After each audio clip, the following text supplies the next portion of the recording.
Quantum signature is a rigorous mathematical definition that's also a proof that it's self-evident. And it is so specific and detailed, it's like everybody's signature or thumbprint is specific to them. And that's the thing, is when you think about an apple, for instance, or versus another apple, or an apple on the screen, there is a difference between every single apple. Just like there's a difference between this countertop and the one at your home, or this olive oil and the other brand that's sitting in my cabinet.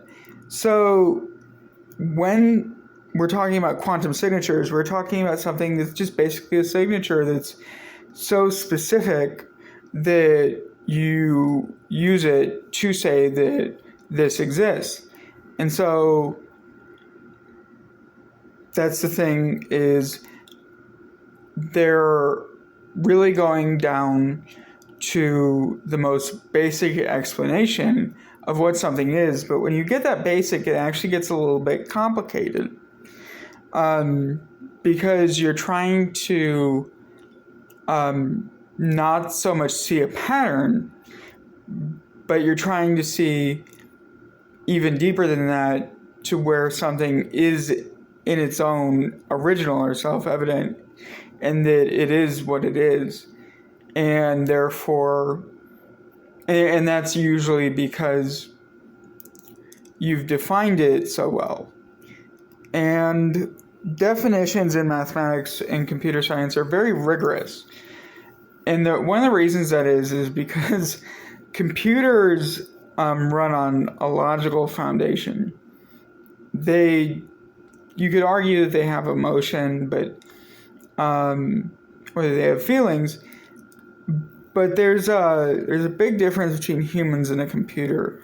It's actually where the Turing test comes in. Is, can you make a computer that feels? And so, like a tree. Does a tree feel? Trees actually provide information in forests, and they actually use that information to decide over time what, almost like a autonomic process, or automatic process, not autonomic, but, well, it is autonomic because it's mechanisms and stuff, but a lot of people think that trees don't have feelings or emotions because they have no nervous system, but they do. For instance, like if you cut cut a branch off a tree, what happens is that ending will heal.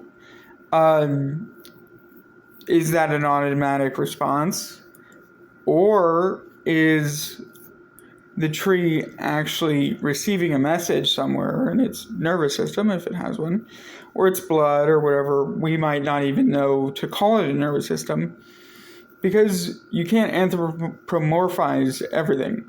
It's a big thing when you're talking about information theory, as it relates to biology. Some things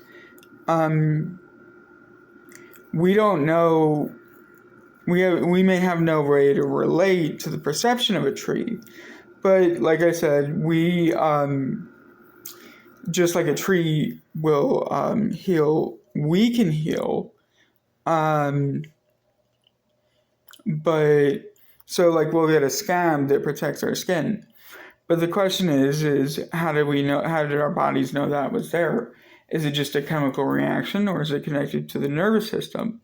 If it's connected to the peripheral nervous system, in humans, that connects to our brains, which use our prefrontal cortex and frontal cortex, the connection between them to make cognizant thoughts. Does a tree do that when it heals itself?